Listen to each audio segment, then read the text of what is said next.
વિદ્યાર્થી મિત્રો, હું જયેન્દ્રભાઈ પટેલ કસારવા વિદ્યાલય અને સરસ્વતી વિદ્યા મંડળ તરફથી ઓનલાઈન શિક્ષણમાં આપનું સ્વાગત કરું છું. આ અગાઉ આપણે ધોરણ 12 વિષય નામાના મૂળ તત્વો ભાગ 2 માં હિસાબી ગુણોત્તર અને વિશ્લેષણ પ્રકરણ નંબર 5 ની ચર્ચા કરતા હતા. પ્રથમ બે વિડીયોમાં આપણે ગુણોત્તરોની માહિતી મેળવી, એ સિવાય કાચા નફાનો ગુણોત્તર, ચોખ્ખા નફાનો ગુણોત્તર, ચાલુ ગુણોત્તર, પ્રવાહી ગુણોત્તર વગેરેની ગણતરી કરતા શીખ્યા. હવે આજે આપણે વિડીયો ભાગ નંબર 3 માં કાર્યક્ષમતા અથવા તો પ્રવૃત્તિના ગુણોત્તરનો અભ્યાસ કરવાનો છે. મિત્રો, એક ટૂંકો પ્રશ્ન પૂછાઈ શકે, કાર્યક્ષમતા અથવા તો પ્રવૃત્તિના ગુણોત્તરો જણાવો. તો આ ગુણોત્તરોની અંદર સ્ટોકનો ઉથલો, કાર્યશીલ મૂડીનો ઉથલો, દેવાદારોનો ઉથલો અને લેણદારોનો ઉથલો એનો સમાવેશ કરવામાં આવે છે. તો મિત્રો, ધંધાકીય એકમ દ્વારા પ્રાપ્ત કરવામાં આવેલ સંપત્તિ સાધનોનો કાર્યક્ષમ ઉપયોગ કરવાથી ધંધાની નફાકારકતામાં વધારો થાય છે. હિસાબી પદ્ધતિઓના આ અનુસંધાને કાર્યક્ષમતા અથવા તો પ્રવૃત્તિના ગુણોત્તરો વિકસાવવામાં આવ્યા છે. અભ્યાસક્રમમાં મેં કહ્યું તેમ આ 4 ગુણોત્તર એ અભ્યાસક્રમમાં સામેલ કરવામાં આવેલ છે. સૌથી પહેલા આપણે લઈશું સ્ટોકનો ઉથલો. તેનો અર્થ સમજીએ. સ્ટોકનો ઉથલો એટલે શું? તો આ ગુણોત્તર વેચેલ માલની પડતર અને સરેરાશ સ્ટોક વચ્ચેનો સંબંધ દર્શાવે છે. કંપની દ્વારા ધારણ કરવામાં આવેલ સરેરાશ સ્ટોકનું વર્ષ દરમિયાન કેટલી વખત વેચેલ માલની પડતરમાં રૂપાંતર થાય છે અને તેનું વેચાણ થયું તેની જાણકારી મેળવવામાં આવે છે. આ ગુણોત્તર વખત અથવા તો વારમાં લખવામાં આવે છે. એનું સૂત્ર થાય છે સ્ટોકનો ઉથલો બરાબર વેચેલ માલની પડતર છેદમાં સરેરાશ સ્ટોક. હવે મિત્રો, વેચેલ માલની પડતર કેવી રીતે શોધાય એવો પ્રશ્ન તમને થશે.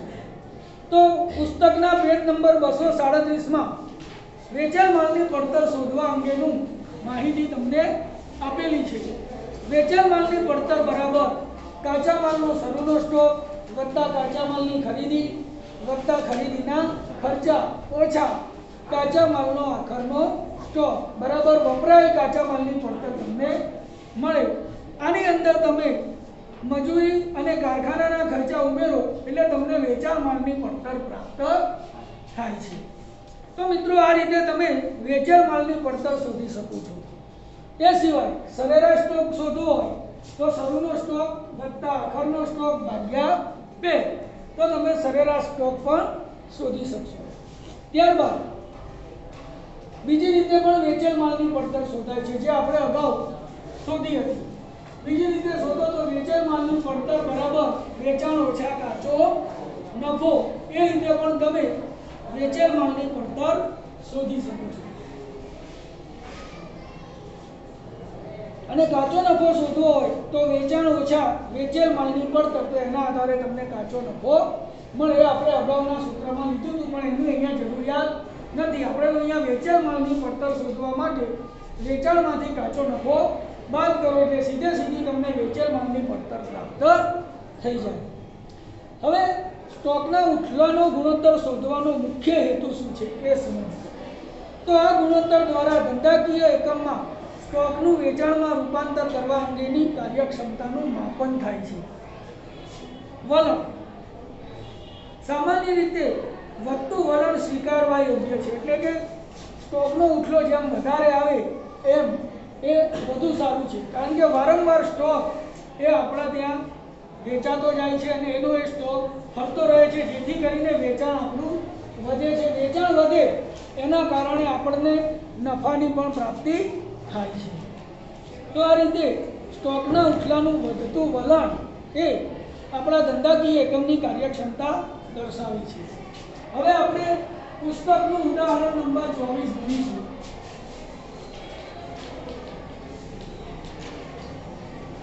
દરેક જણ વાંચશે પોતાની પુસ્તકની અંદર. એચ કંપની લિમિટેડે નીચેની આપેલી વિગતને આધારે સ્ટોકનો ઉપલો શોધો। અહીંયા વેચાણ આપણને 25 લાખ આપેલું છે, કાચો નફો 4 લાખ આપેલું છે। સીધે સીધું વેચાણ માલની પડતર સીધી શોધી કાઢો।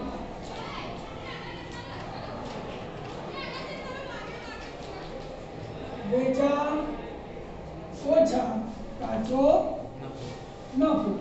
તો અહીંયા વેચાણ કેટલું આપેલું છે?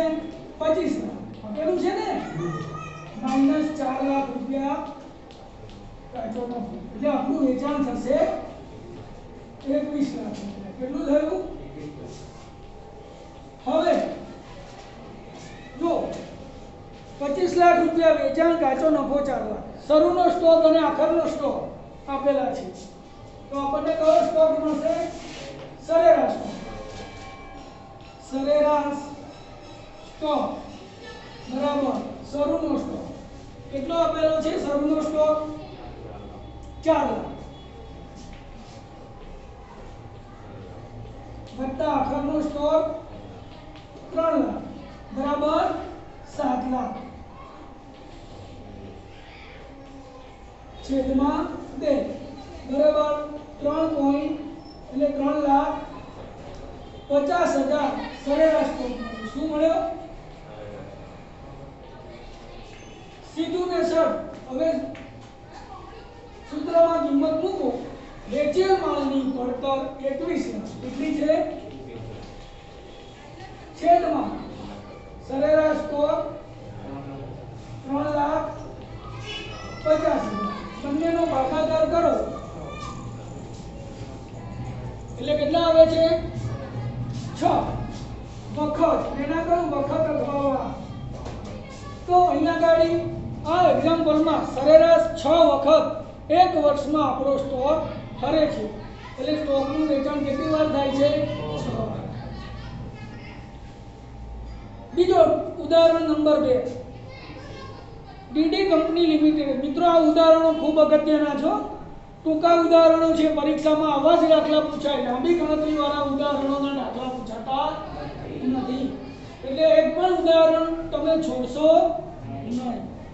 ડીડી કંપની લિમિટેડે નીચેની આપેલી વિગતને આધારે સ્ટોકનો ઉથલાની ગણતરી કરો। જો શરૂનો સ્ટોક, આખરનો સ્ટોક, ખરીદી અને ખરીદીના ખર્ચા। તો હવે અહીંયા વેચેલ માલની પડતર શોધો।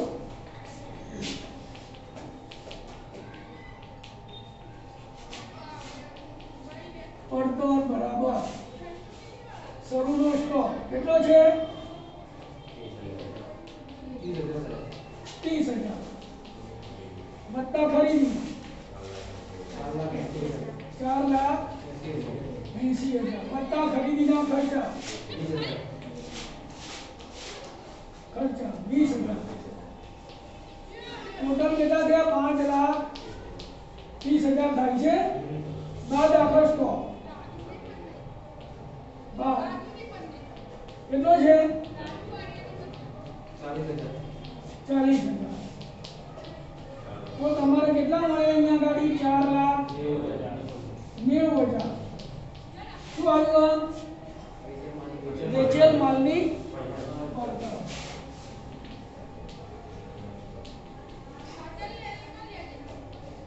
હવે સરેરાશ સ્ટોક શોધો। તો સરેરાશ સ્ટોક બરાબર શરૂનો સ્ટોક વત્તા આખર સ્ટોક ભાગ્યા 2 બંને આપેલા છે। શરૂનો સ્ટોક 30,000 પ્લસ આખર માલનો સ્ટોક 40,000 ભાગ્યા 2 40 ને 20 70,000 ભાગ્યા 2 એટલે કેટલા આવ્યા? સરેરાશ સ્ટોક તમને મળ્યો 35,000।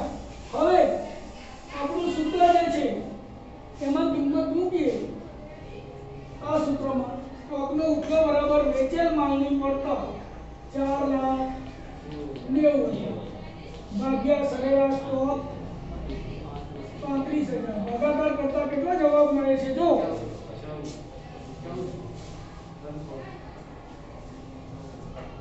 14 વખત,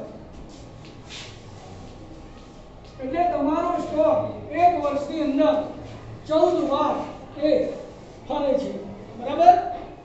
હવે આપણે સ્વાધ્યાય જોઈએ।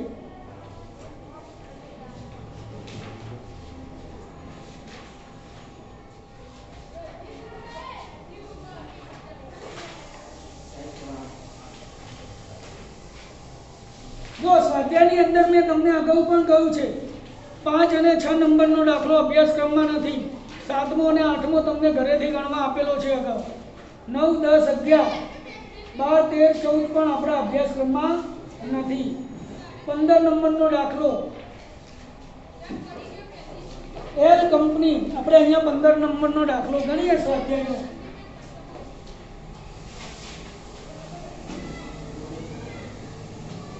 પુસ્તકના સ્વાધ્યાયનો દાખલા નંબર 15 સ્વાધ્યાય ક્વેશ્ચન નંબર 15। એલ કંપની લિમિટેડની નીચેની વિગતો પરથી સ્ટોકનો ઉથલો અથવા તો ચલણ દર શોધો।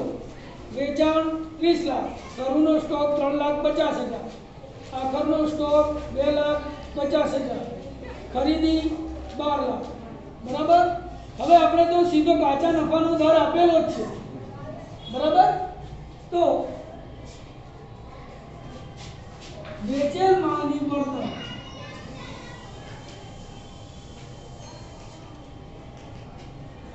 વેચાણ ઓછા કાચો નફો, તો વેચાણ કેટલું છે 30 લાખ છે માઈનસ 30 લાખના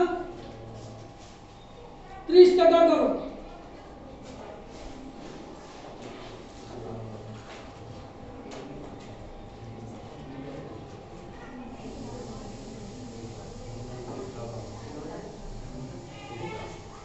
કેટલા આવે છે 30 લાખના 30% 9 લાખ આવે ગણો 30 લાખ ગુણ્યા 30%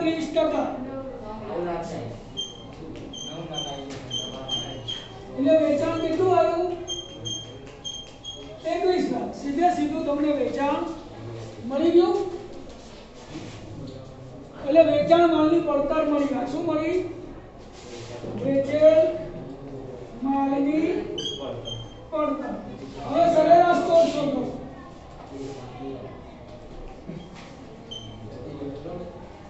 બરાબર, શરૂનો સ્ટોક 3,50,000 વત્તા આખર સ્ટોક 2,50,000 ભાગ્યા 2, 3 ને 2 5, 6 લાખ કેટલા આવશે સરેરાશ સ્ટોક 3 લાખ। હવે આપણે સૂત્રમાં કિંમત મૂકીએ તો 21 લાખ વેચેલ માલની પડતર છેદમાં 3 લાખ સરેરાશ સ્ટોક 7 વખત સ્ટોકનો ઉઠલો થશે બરાબર। તો આવો દાખલો પણ પરીક્ષા માટે અગત્યનો છે। વાય કંપની લિમિટેડની નીચેની વિગતો પરથી સ્ટોકનો ચલણ દર શોધો। 16 નંબરનો દાખલો તમારે જાતે ગણવાનો છે બરાબર। હવે આપણે નવો ગુણોત્તર લઈએ છીએ। હવે આપણે નવો ગુણોત્તર દેવાદારોનો, આ પણ અગત્યનો છે પરીક્ષા માટે। દેવાદારોનો ઉઠલો લઈશું। કાર્યશીલ મૂડી અત્યારે આપણે લેતા નથી। પરીક્ષા માટે અગત્યનો ગુણોત્તર છે દેવાદારોનો ઉઠલો।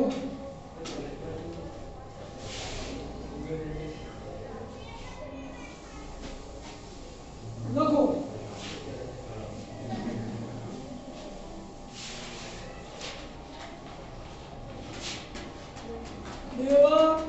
દેવાદારોનો ઉઠલો બરાબર ઉધાર વેચાણ છેદમાં સરેરાશ વેપારી લેણા। ઉધાર વેચાણ છેદમાં સરેરાશ વેપારી લેણા।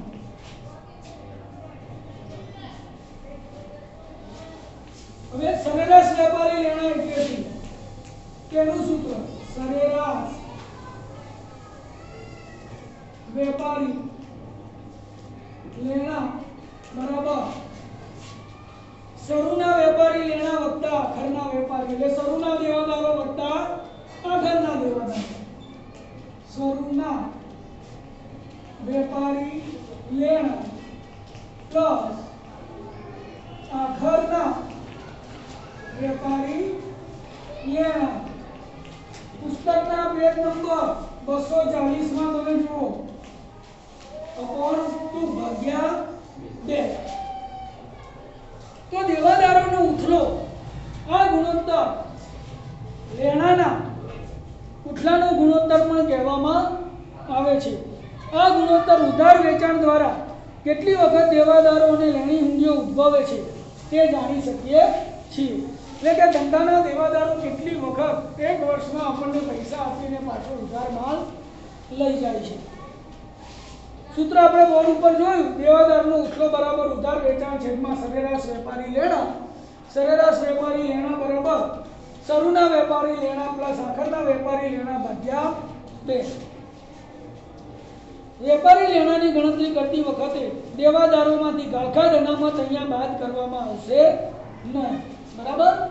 આગળના દાખલામાં આપણે ગાળખા અનામત બાદ કરતા હતા પ્રવાહી ગુણોત્તર અને ચાલુ ગુણોત્તર શોધતી વખતે, આમાં કરવાની નથી। આ ગુણોત્તર ઉઘરાણી કેટલા સમયમાં થાય છે તે દર્શાવે છે। હેતુ આ ગુણોત્તર વર્ષમાં કેટલી વખત દેવાદારો અને લેણી હુંડીઓ ઉધાર વેચાણના કારણે ઉદ્ભવતી કેટલીક ઝડપી ઉઘરાણી કે રોકડ અથવા તો રોકડ સમકક્ષ રૂપાંતરિત કરવામાં આવે છે તે દર્શાવે છે। આનું વલણ, તો આનું વલણ જેમ નીચું એમ આ ગુણોત્તર વધુ સારો ગણાય, નીચું વલણ આવે, કારણ કે એટલા ઓછા સમયમાં આપણને ઉઘરાણી પ્રાપ્ત થાય છે। દેવાદારો વત્તા લેણી હુંડી એટલે આપણા સરેરાશ વેપારી લેણા ગણતી વખતે એની ગણતરી કરવામાં આવે છે।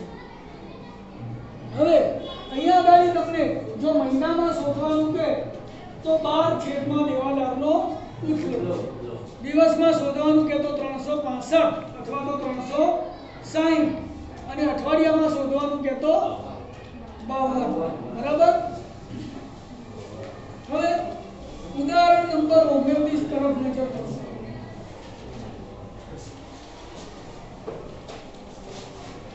આરઆર કંપની લિમિટેડની નીચેની વિગતો પરથી દેવાદારનો ઉથલો અને ઉઘરાણીની મુદત મહિના, અઠવાડિયા અને દિવસમાં શોધો। પરીક્ષામાં તમને ગમે તે એક જ પૂછાશે, મહિના પૂછાશે, અઠવાડિયા અથવા તો દિવસ, લગભગ દિવસ વધારે પૂછાય છે। કુલ વેચાણ 40 લાખ, શરૂઆતના દેવાદારો અને લેણી હુંડીઓ 4 લાખ, આખરના દેવાદારો અને લેણી હુંડીઓ 3,30,000। હવે આપણને અહીંયા કુલ વેચાણ આપ્યું છે, શું આપ્યું છે? તો કુલ વેચાણમાંથી ઉધાર વેચાણ શું કરવું પડે, અરે રોકડ વેચાણ શું કરવું પડે, બાદ।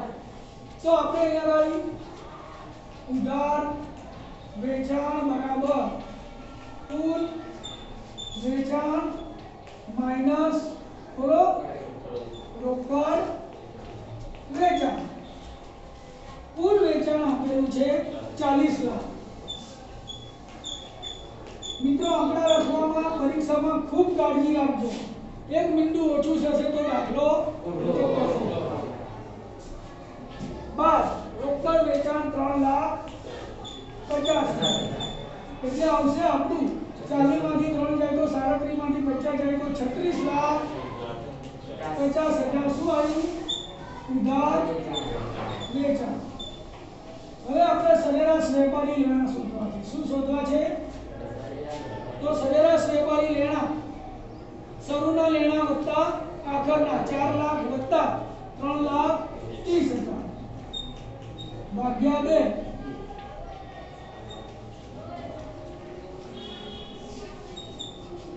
7,30,000 ભાગ્યા 2 એટલે 3,65,000 આવે છે જુઓ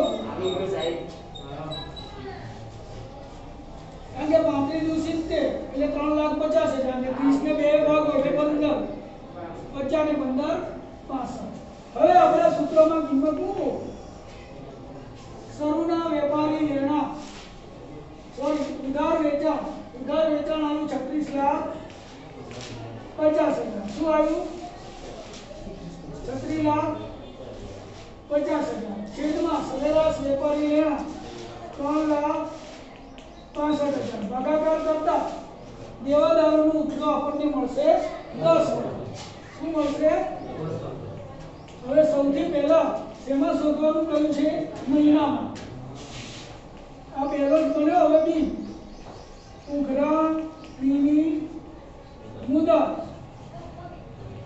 મહિનામાં શેમાં તો વર્ષના કેટલા મહિના હોય 12 છેદમાં 10 શું આવે 1.2 મહિના શું આવે વખત ના આવે અહીંયા મહિના આવે 1.2 મહિનામાં આપણા પૈસા પાછા આવે છે મહિના પછી શેમાં શોધીશું અઠવાડિયામાં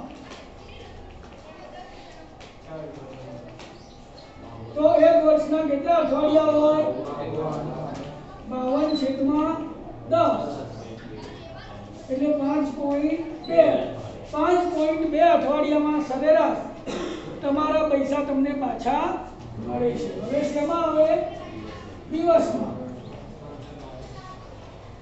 તો વર્ષના 365 દિવસ છેદમાં 10 36.5 દિવસ આ શું આવ્યું અઠવાડિયા અને આ શું આવ્યું તો આ રીતે દેવાદારોના ઉઠલાની ગણતરી તમે જે પૂછાય એમાં કરી શકો મહિનામાં વર્ષમાં કે અઠવાડિયામાં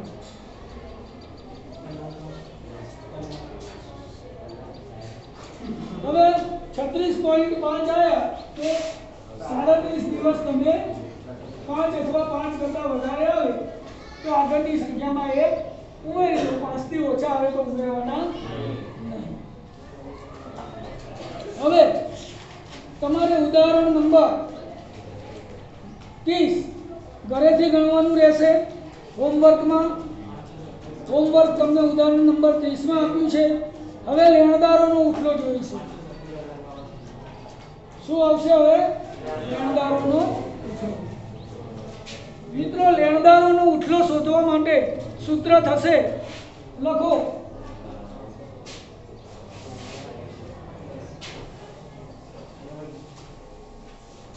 જેમ આપણે દેવાદારોના ઉઠલામાં શું લઈએ છીએ ઉધાર વેચાણ એવી રીતે લેણદારના ઉઠલામાં શું લેવાનું ઉધાર ખરીદી શું લેવાનું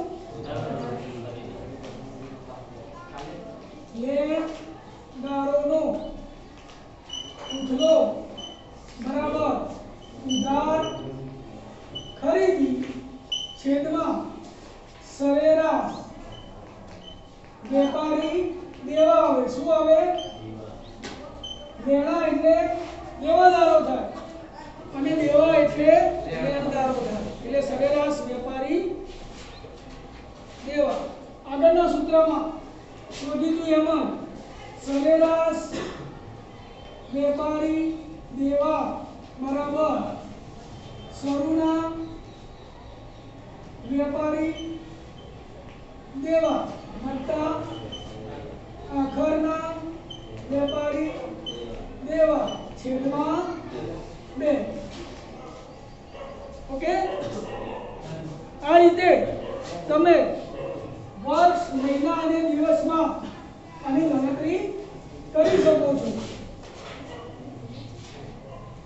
લેણદારોનો ગુણોત્તર શોધવાનો મુખ્ય હેતુ એ છે કે આપણો ધંધો કેટલા સમયમાં ઉધાર ખરીદેલ માલના નાણાં એ વેપારીઓને ચૂકવી શકે છે આપણા લેણદારોને ચૂકવી શકે છે આ ગુણોત્તર પણ જેમ નીચો આવે એમ આપણા માટે સારો કહેવાય કારણ કે આપણે ઉધાર ખરીદીના નાણાં ઝડપથી ચૂકવી દઈએ છીએ આપણી તરલતા વધારે છે આપણી પાસે રોકડ વધારે છે એ સાબિત કરે છે ઉદાહરણ નંબર 31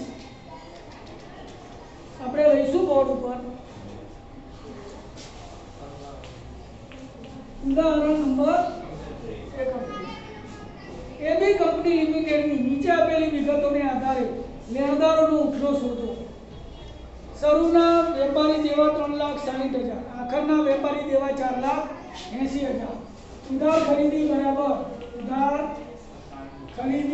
બરાબર કુલ ખરીદી બાદ રોકડ ખરીદી. કુલ ખરીદી કેટલી આપેલી છે? 30 લાખ.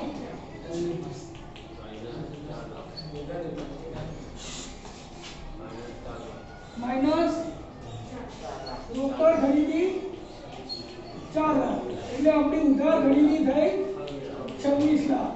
હવે સરેરાશ વેપારી દેવા.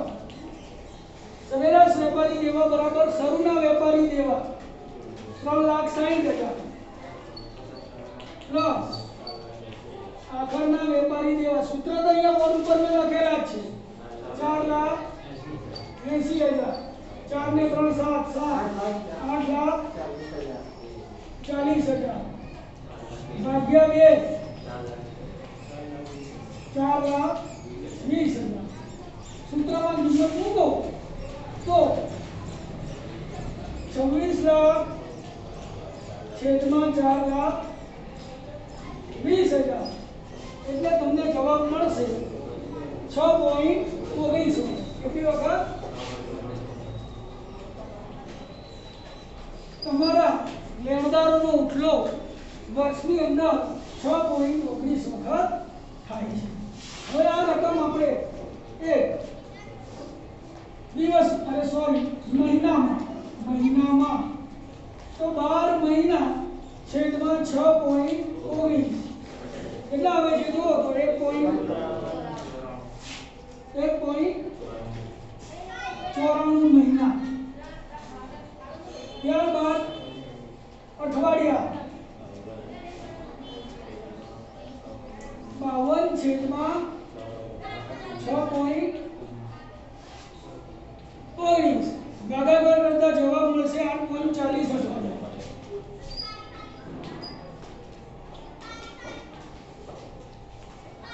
દિવસ 365 છેદમાં 6. કેટલા દિવસ આવે છે? જો 58.97 દિવસ. કેટલા? બરાબર 59 દિવસ. 5 કરતા વધારે આવે. તો આ રીતે તમે એ લેણદારોનો ઉઠલો પણ શોધી શકો છો. મિત્રો, ઘરકામની અંદર ઉદાહરણ નંબર 32 અને પુસ્તકનો દાખલા નંબર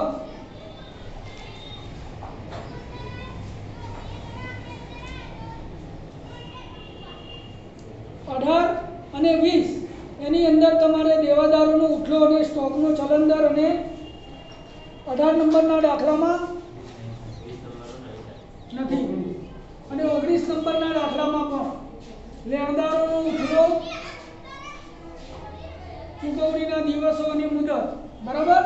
પણ પરીક્ષા માટે ઉદાહરણો અગત્યના છે, કારણ કે ઉદાહરણોમાં ટૂંકા દાખલા છે. એ સિવાય પુસ્તકના પણ સ્વાધ્યાયના ટૂંકા દાખલા અગત્યના છે. પરીક્ષામાં ખાસ કરીને કાચા નફાનો ગુણોત્તર, ચોખ્ખા નફાનો ગુણોત્તર, ચાલુ ગુણોત્તર, દેવાદારોનો ઉથલો, લેણદારોનો ઉથલો અને સ્ટોકનો ચલનદર, આમાંથી ગમે તે 2 દાખલા 100% આવવાની શક્યતા રહેલી છે. તો આપણે અહીંયા ગાડી આ પ્રકરણ અહીંયા પૂર્ણ થયેલું જાહેર કરીએ છીએ અને હવેથી નવેસરથી મળીશું નવું પ્રકરણ રોકડ પ્રવાહનું પત્ર.